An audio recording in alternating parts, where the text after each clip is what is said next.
एक गांव में गोपाल नाम का एक किसान रहा करता था। उसके पास जो जमीन थी वो उसमें अलग अलग फसल उगाया करता था।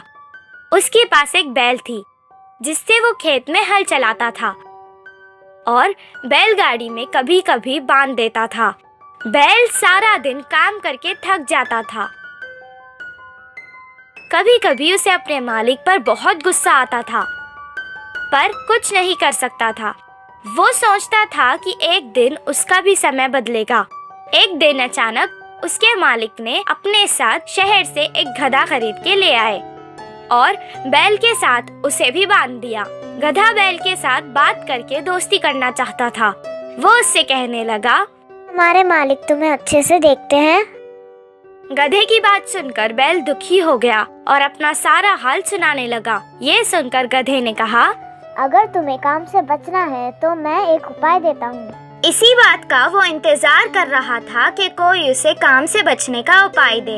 तुम खाना पीना छोड़ दो और बीमार होने का नाटक करो। इससे मालिक तुम्हें कोई काम नहीं देंगे। गधे की सलाह सुनकर अगले दिन से वो बैल वैसे ही करने लगा। ना खा रहा था, ना पी रहा था, ना ही खड़ सकने का नाटक कर रहा था। उसे बीमार देखकर किसान उसे छोड़कर अकेला ही खेत चला गया। वो वैसे ही सारा दिन तक बीमार होने का नाटक कर रहा था। 8 दिन बाद किसान ने उस तंदुरुस्त गधे को बैल की जगह अपने साथ खेत ले गया। जो काम वो बैल से करवाता था वो अब गधे से करवाने लगा। सारा दिन मेहनत करने के बाद गधा रात को थक जाता था।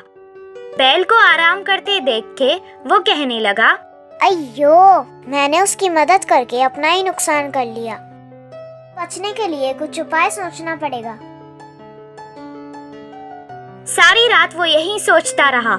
सुबह जब वो बैल के पास गया तो उससे कहने लगा कि तुम्हें देखकर मुझे बहुत अफसोस हो रहा है। तुमसे आजकल कुछ काम नहीं होने के कारण तुम हमारे मालिक पर बोझ बनते जा रहे हो। मैंने कल मालिक को बात करते सुना था कि वो तुम्हें अब पशुशाला बेच रहे हैं। गधे की बातें सुनकर वो सोचने लगा कि अब उसे अपना नाटक बंद कर देना चाहिए। अगले दिन से वो तंदुरुस्त होकर खाने और पीने लगा। उसे तंदुरुस्त देखकर किसान उसे अपने साथ खेत ले गया। अब वो उससे ही सारे काम करवाने लगा।